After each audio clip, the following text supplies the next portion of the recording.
This is the Pantanal, the Earth's largest tropical wetland. It's home to a wealth of animals. A wonderland sprinkled with jewel-like springs and dense swamps.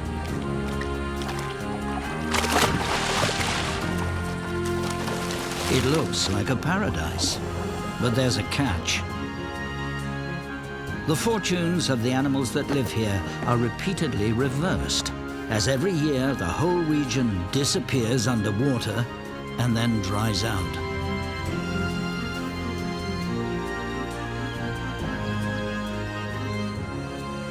In the Pantanal, survival, even for the mightiest, can never be taken for granted.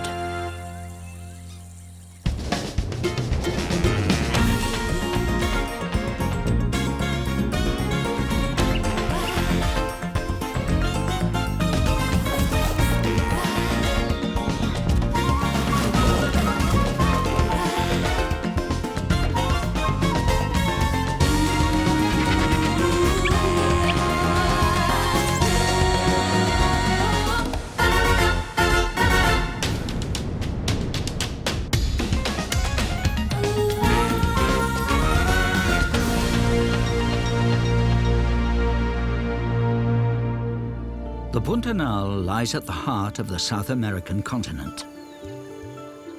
It's a gently sloping basin to the southwest of Brazil's highlands.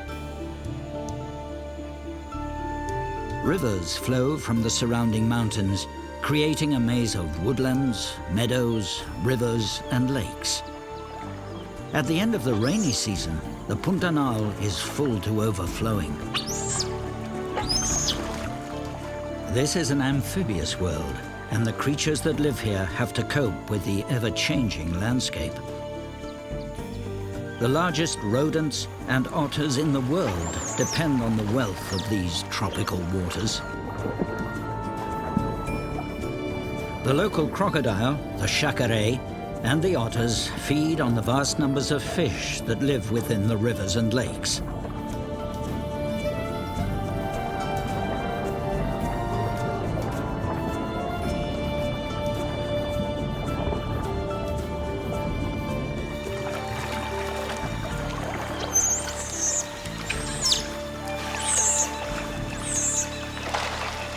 The giant otters fear nothing, not even the top predator, the jaguar. It's South America's largest cat. Powerful legs make it a strong swimmer. And it's as much at home in water as on land.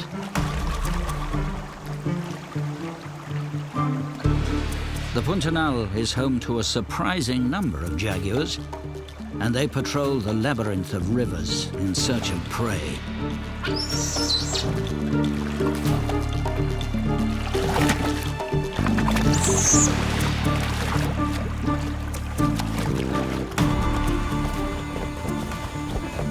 But this cat is not hunting, or at least not in the normal sense.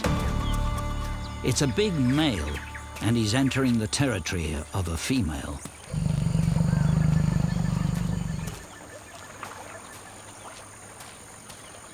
Jaguars are solitary for most of their lives.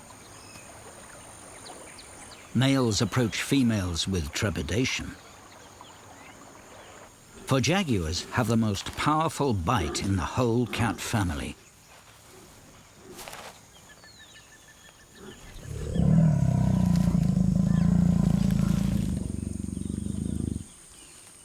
The meeting is an anxious affair. The urge to mate is in direct conflict with the instinct to fight.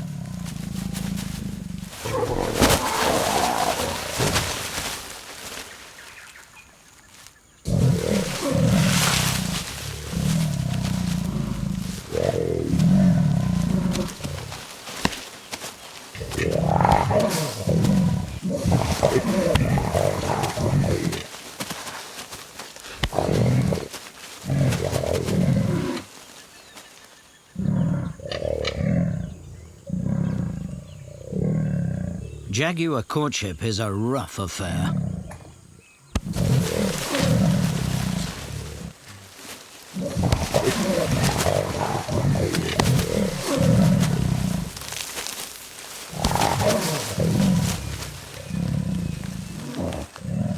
Mating in these top killers is no simple matter. The female both invites and rebuffs the male.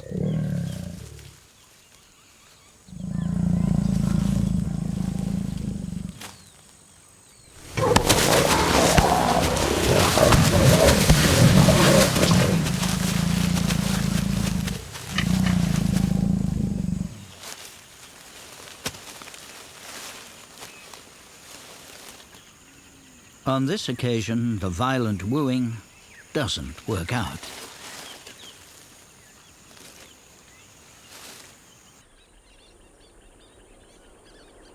The Pantanal is huge, 10 times the size of the Everglades.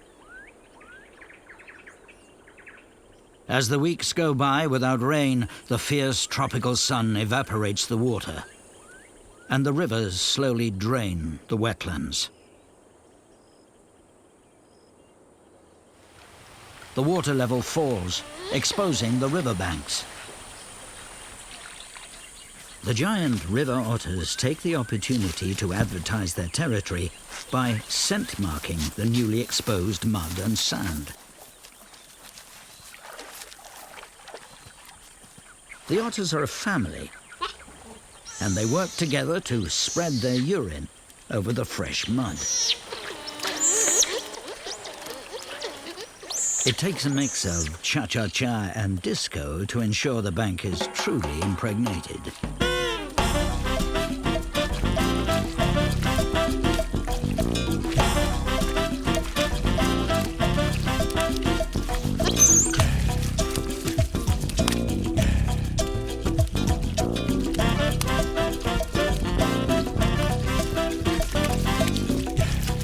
The family's particular smell will leave no doubt as to who owns this part of the Pantanal.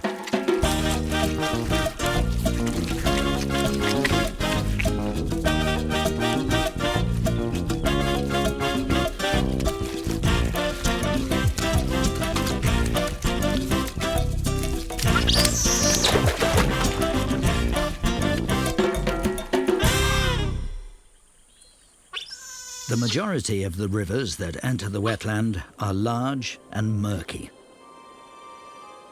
As they meander, they deposit tons of silt and mud.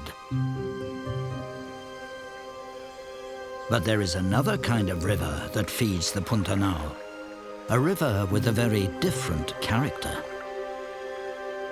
The water is crystal clear. That's because it comes from the surrounding limestone mountains, bubbling up from underground directly into the rivers.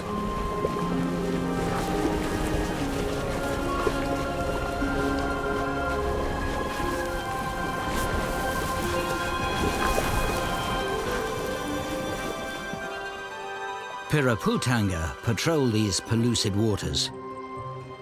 They spend a great deal of time looking up at the trees that line the river. They are the favorite haunt of capuchin monkeys.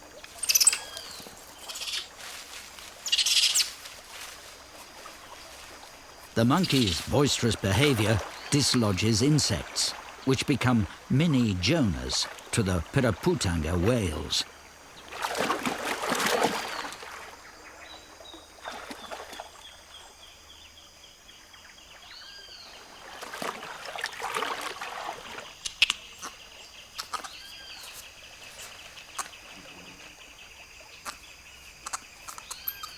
The relationship between monkeys and fish goes further. The fish keep an eye on the monkeys.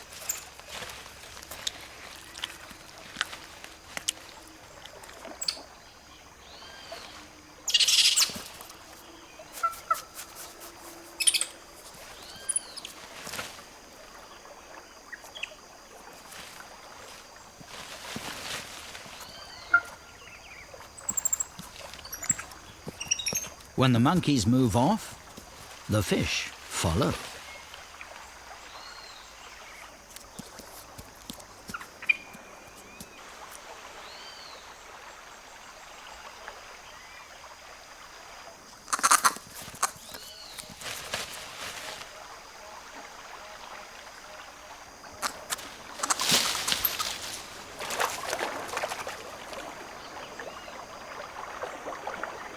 It's not just the falling insects that the fish are after. The monkeys are keen on fruit, including figs. But they're not the tidiest eaters. The scraps fall to the river, where they're gobbled up by the piraputanga. The fish are opportunists. In fact, the piraputanga are important to the trees. Along with the monkeys, they spread the seeds.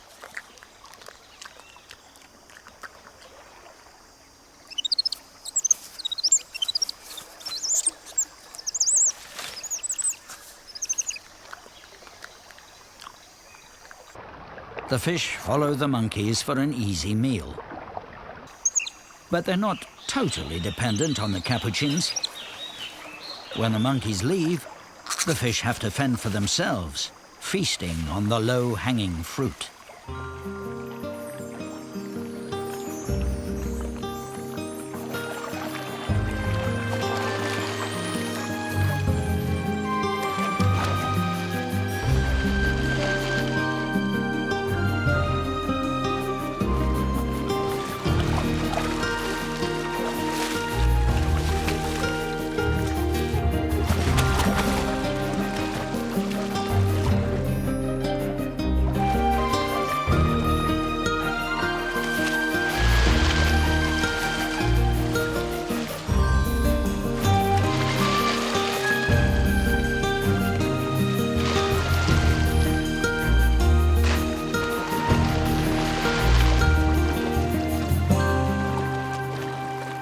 The piraputanga diet is divided between fruit and meat. And the fish even adjust their digestive enzymes to suit the food they eat. With such a wealth of fish, it's no surprise there are predators. The anaconda is South America's largest snake. It can grow to over 8 meters.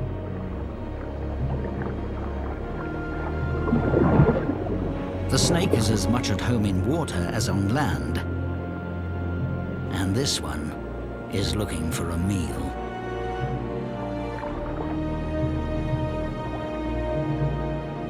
The huge snake's eyes are cloudy. It's functionally blind as it's about to shed its skin. But the anaconda uses its tongue even underwater as it searches the potholes in the limestone for catfish.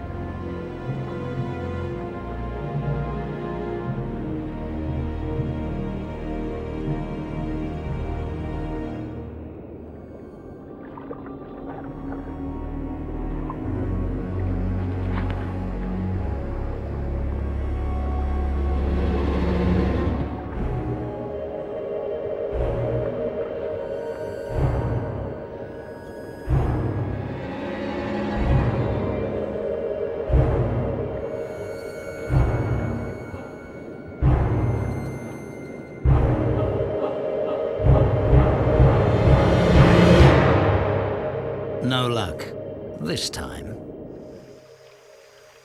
The limestone rivers, with their constant flow, are the exception. Elsewhere, rivers are falling and the Pantanal is drying out.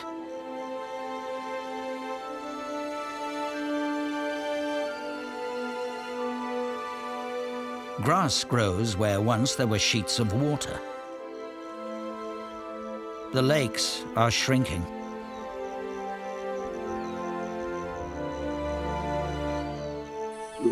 They are the site of a strange performance.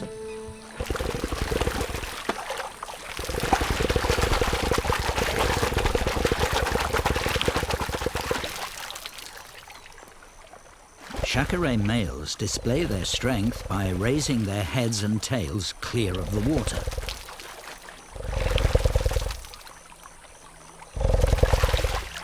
The vibrations produce infrasound. This carries through the opaque water to the nearby females.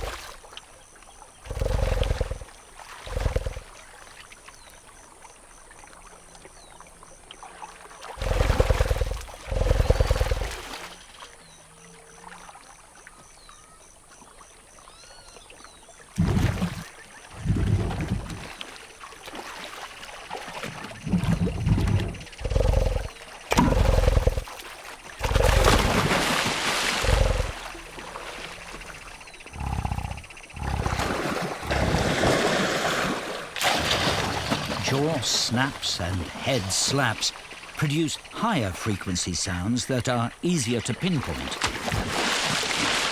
and allow the females to find the male of their choice.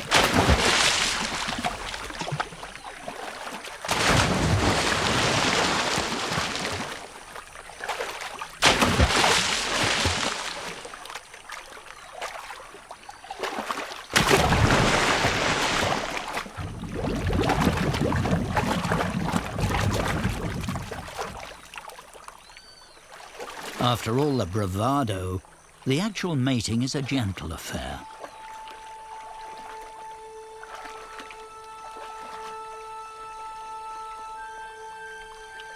With the female approaching and rubbing up against her chosen mate.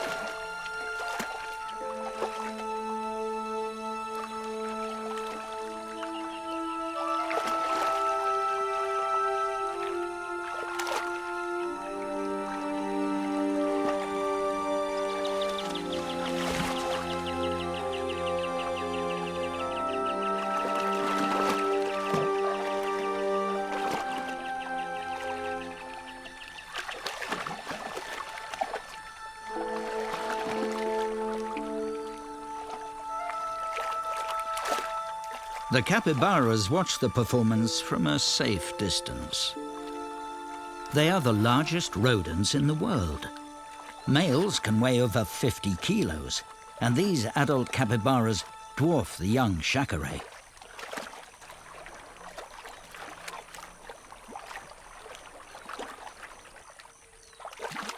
The dry season is the hardest time for capybaras. They grub around in the mud for old water weeds. Their urge to eat is greater than the need to avoid the chacarés.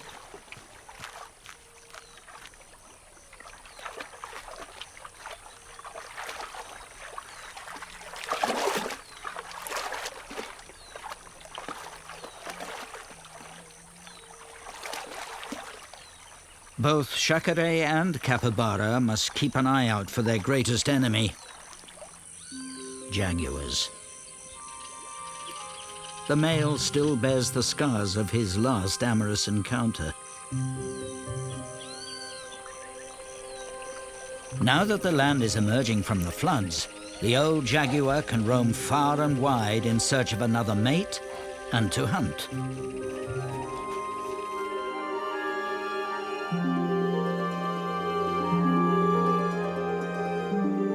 The waters have fallen over a meter and are still dropping.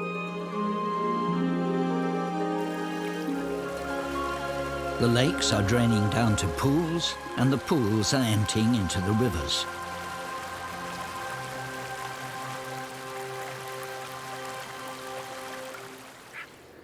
It's now that the Hyacinth macaws breed.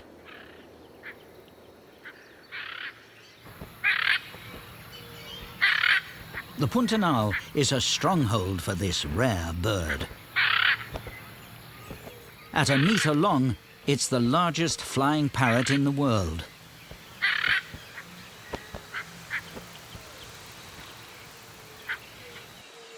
The macaws pair for life, and the couple take time to groom each other. This is thought to increase the bond between the two birds.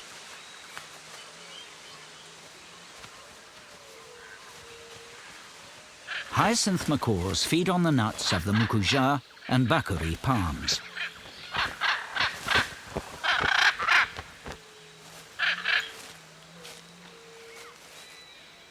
The parrots have to be big, because to open an ultra-hard nut, they require a huge beak and large, powerful jaw muscles.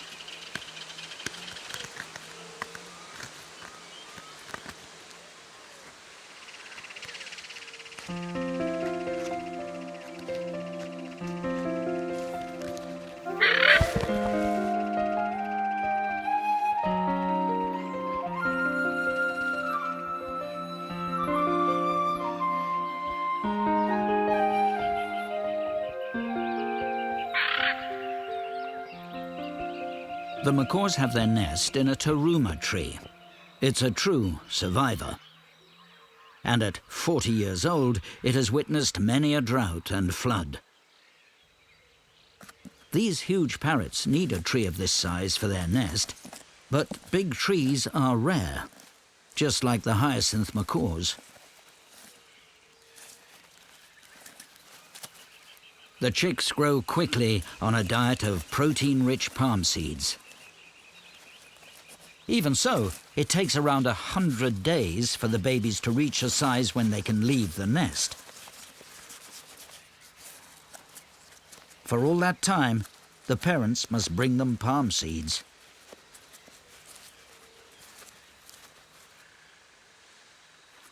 By the time the chicks are able to fly, the dry season will be at its height.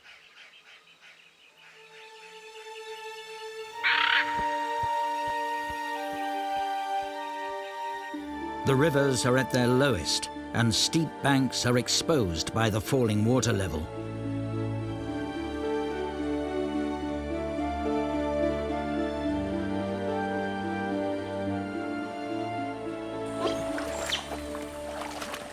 The giant river otters are excited. The family is composed of the parents and their offspring of different ages.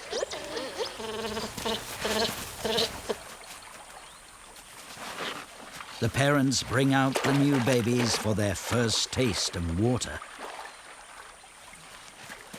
Curiously, for such aquatic creatures, the babies have to learn to swim. They have many keen coaches in their older brothers and sisters.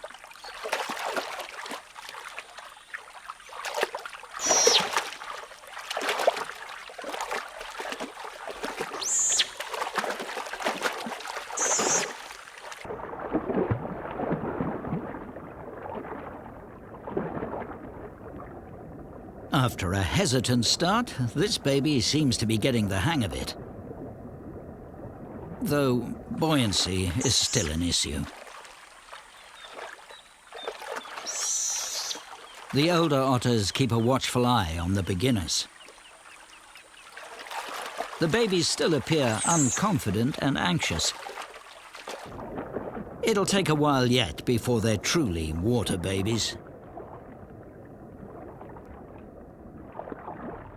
Reassurance is needed.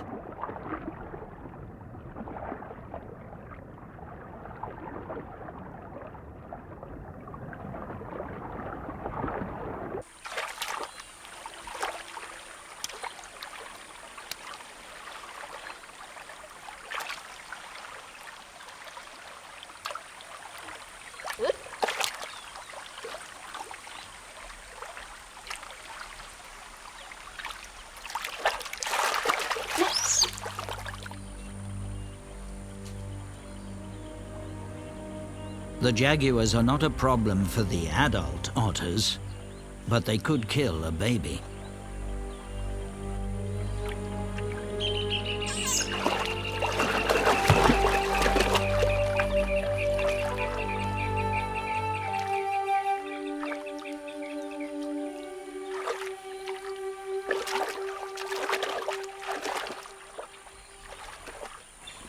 But they're engrossed in a slow and very careful courtship.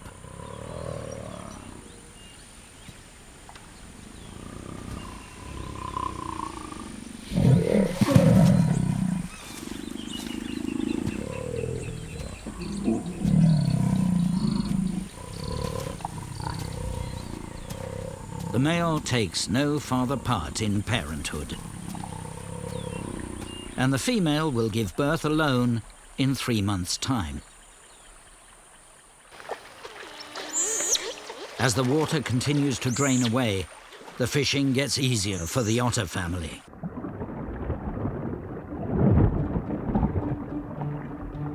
They hunt as a pack.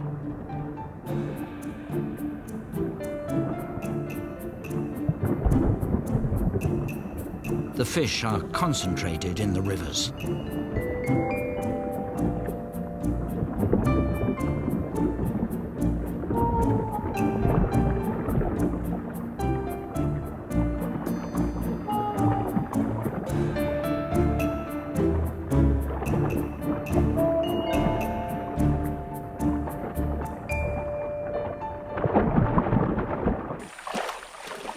Adult giant river otters eat around 3 kilos of fish a day.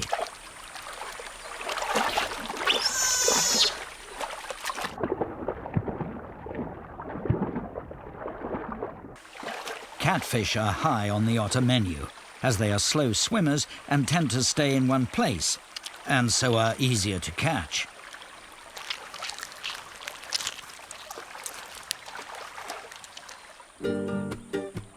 Easy to catch, but not so easy to eat.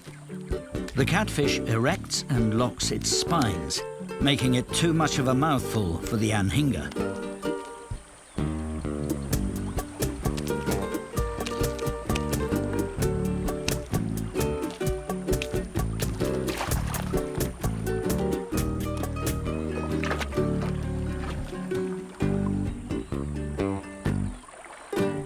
The otters quickly fill their stomachs, and the family set out to patrol their patch of the Pantanal. They have strength in numbers, and they seem frightened of nothing. Even a jaguar holds no fear.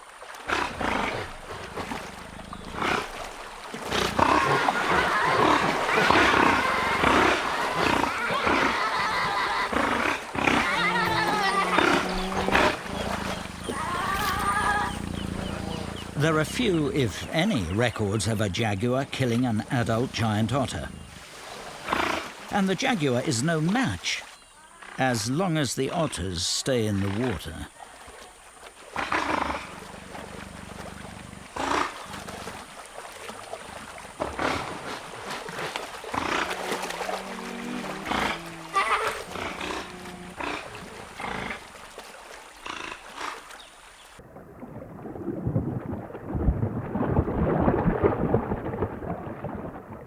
The heat of the dry season is beginning to tell.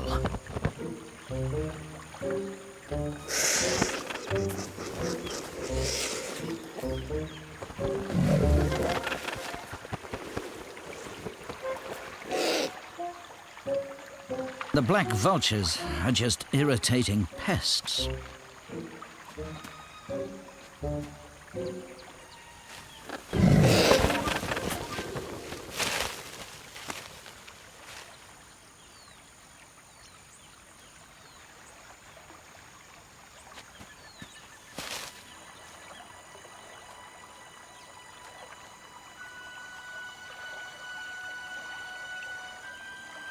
The heat is getting to all the animals. The otter family hides from the midday sun.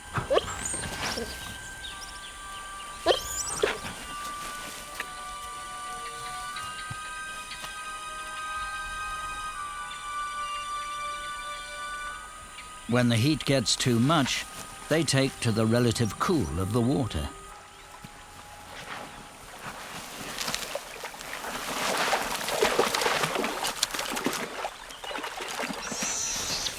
The young ones have grown, but they're still pups and they want to play.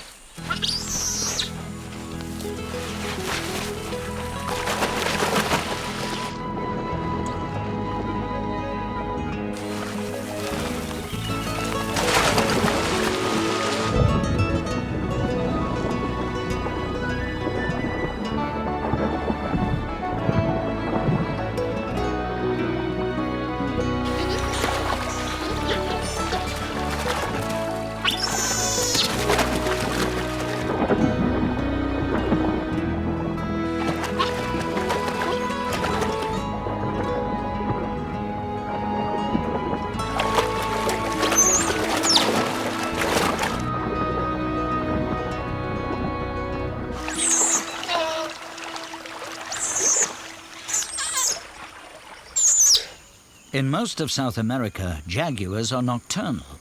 But in the Pantanal, the big cats roam in the full glare of the sun. They'll even hunt in the heat of the day. The otters are not their target. Jaguars search out their victims by moving slowly and using their near-perfect camouflage.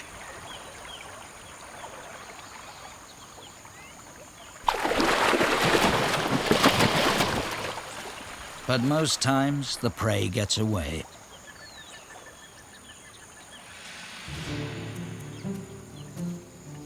The jaguar attacks from cover, sneaking up behind its target. It's quite capable of ambushing animals larger than itself.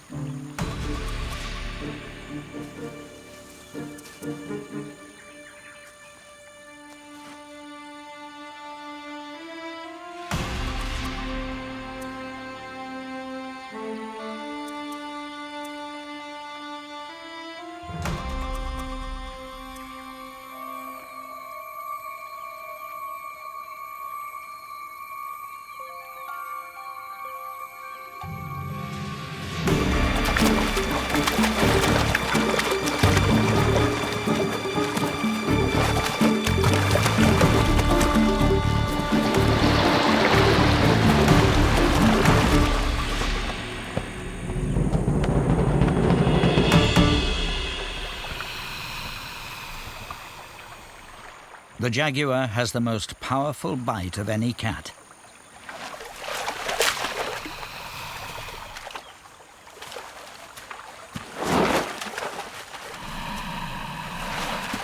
It crushes the skull of its victim and paralyzes it.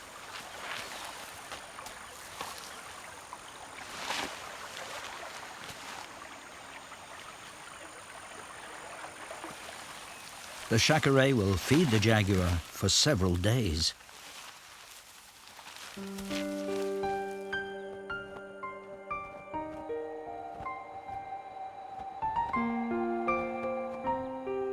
In the unrelenting heat, the water continues to evaporate, leaving dry land and muddy pools.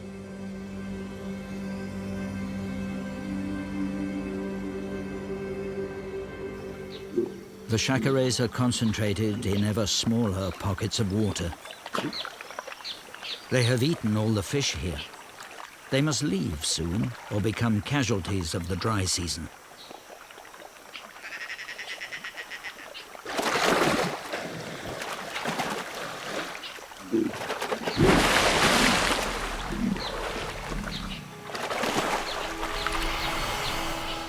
The situation is unbearable.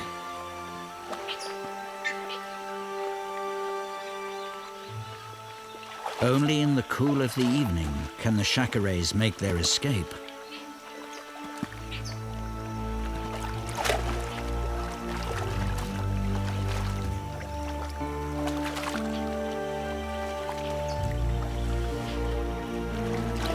These reptiles are not designed for long-distance travel. Their sprawling gait is inefficient, but they have to search out new ponds. This chacaret must find a new waterhole soon or die of exhaustion.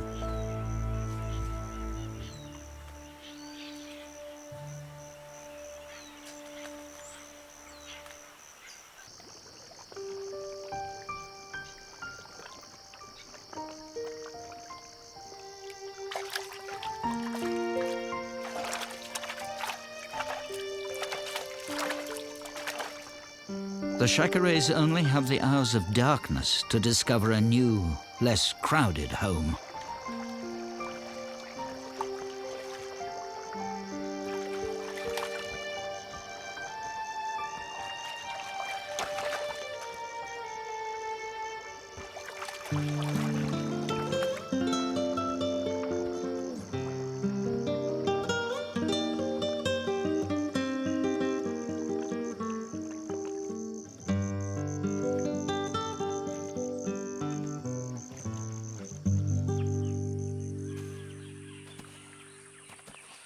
By the morning, some are still searching.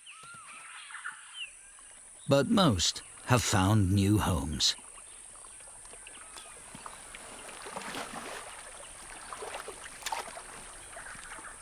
For the moment, some of the pools still hold fish.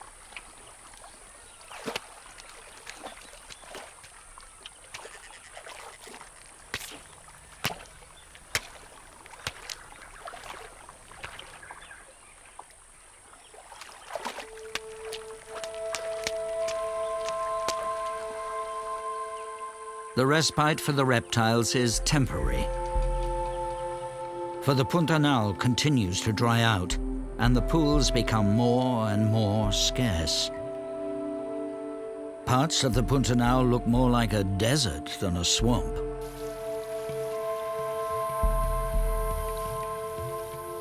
The water is evaporating ever more quickly in the intense heat.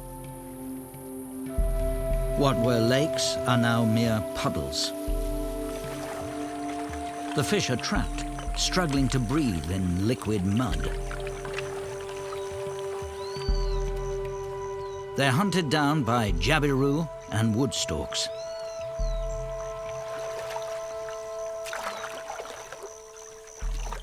The birds use their feet to feel for the fish in the opaque waters.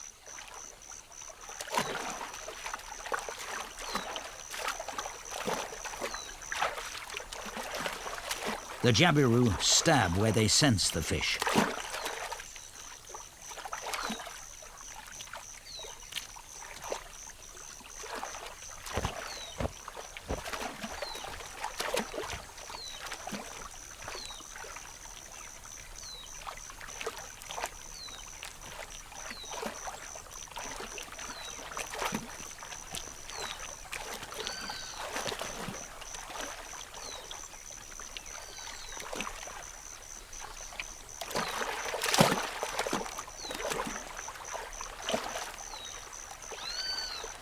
The woodstalks have a different technique.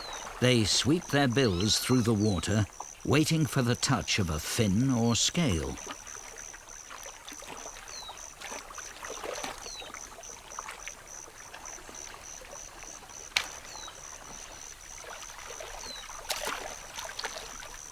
What is a calamity for the fish is a bonanza for the birds. This is how the topsy-turvy world of the Pantanal works.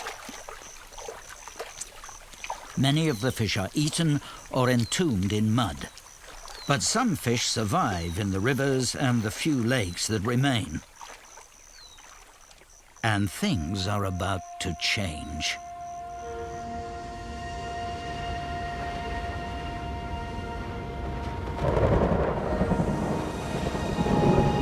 After months of drought, the Pantanal transforms. Rain is already falling in the surrounding mountains, and now it arrives in the Pantanal itself.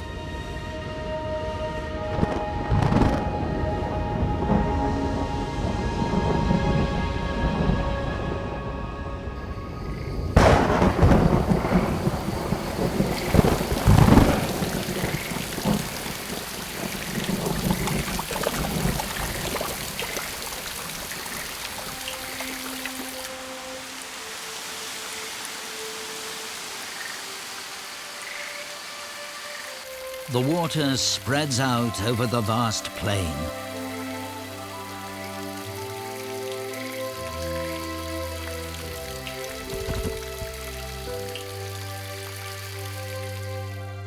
This is one of the wonders of the natural world, the Período das Cheias, the flood. It turns an area the size of Britain into a mirrored world. The water will rise more than 2 meters, and it will stay like this for months. The jaguars are as much at home in this new water world as they were in the dry season. The rising waters have dislodged a casualty of the dry season.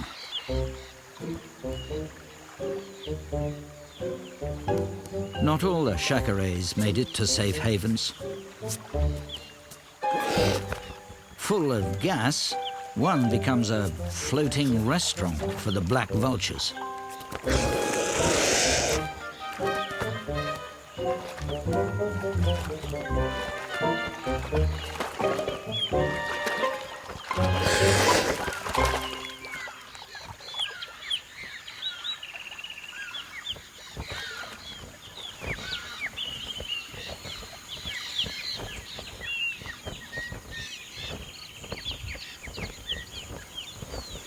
The waters push into the meadows. This is the time of the fish. The survivors move into the flooded grasslands and feed on the many drowned insects. The fish are spread out over thousands of hectares. They're hard to find. For the birds, fortune has swung from feast to famine. Many leave the Pantanal altogether. The fish quickly put on weight. In this time of plenty, females produce eggs, and males begin to fight and court.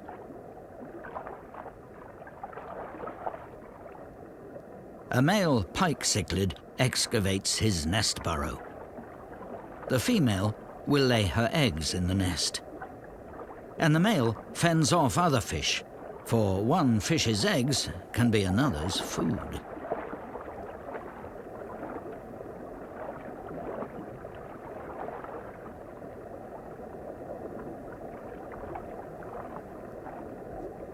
Peacock bass have laid their eggs amongst the grass and nervously patrol the area.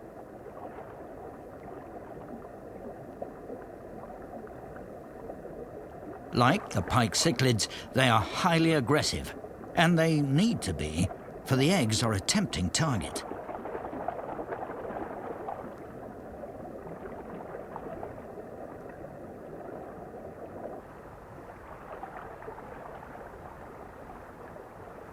A piranha has made its nest in a hollow in the flooded grasses. It stands guard against the circling predators.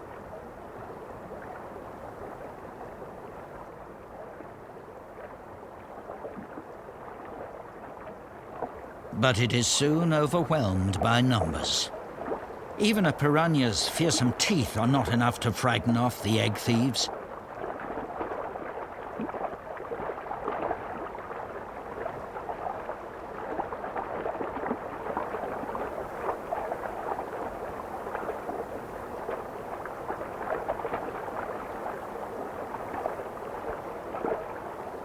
The good times for the fish last a few months. And then rivers begin to fall, and the water starts to drain away from the floodplains.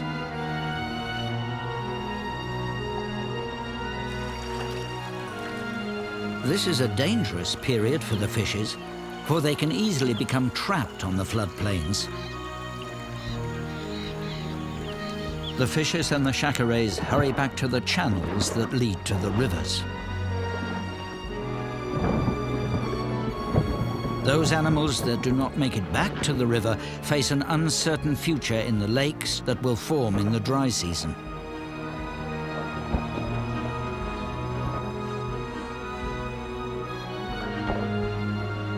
The Pantanal is ever changing, and the fortunes of its animals shift with the rise and fall of the waters.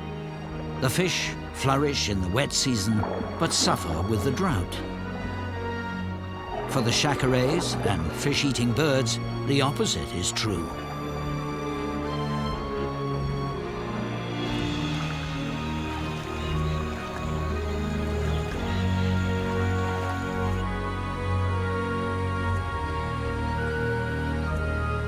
The fate of the animals of the Pantanal is inextricably linked to the seasons.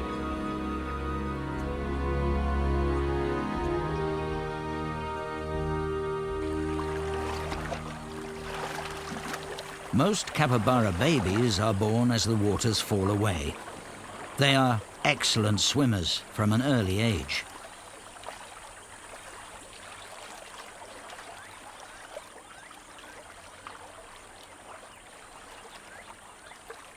The young capybaras are born into a social group, where all the adults protect them.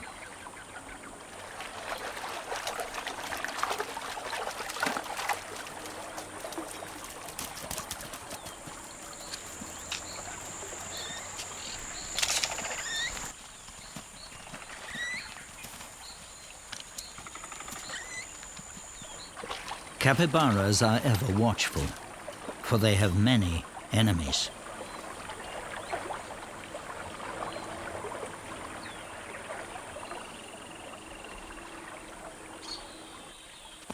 While the adults keep watch, the young feed. They can suckle from any of the mothers in the group and do so indiscriminately. They will drink milk for the first 16 weeks of their lives.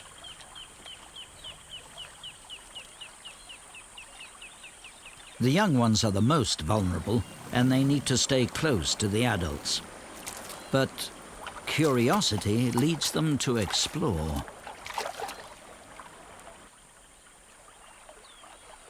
The adults keep a constant lookout. The jaguar is one of their greatest enemies.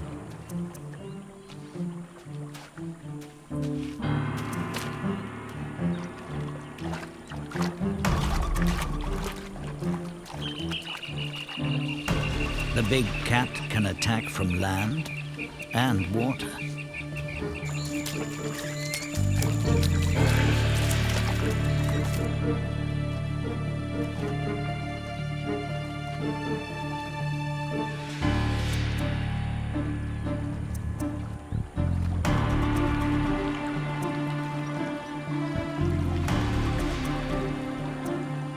The threat is spotted.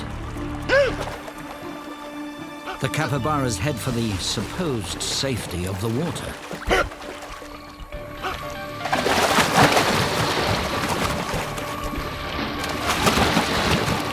In the confusion, the young are scattered.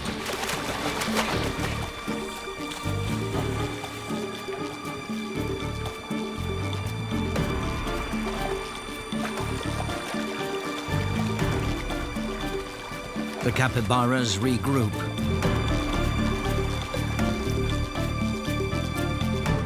But one baby is missing.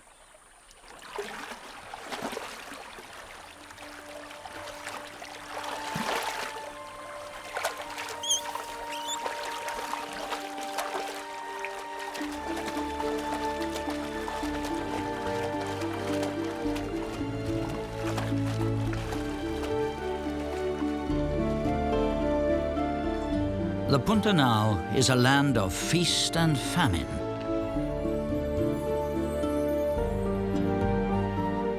Here, every creature's fate depends on the season. And one animal's loss is another's gain.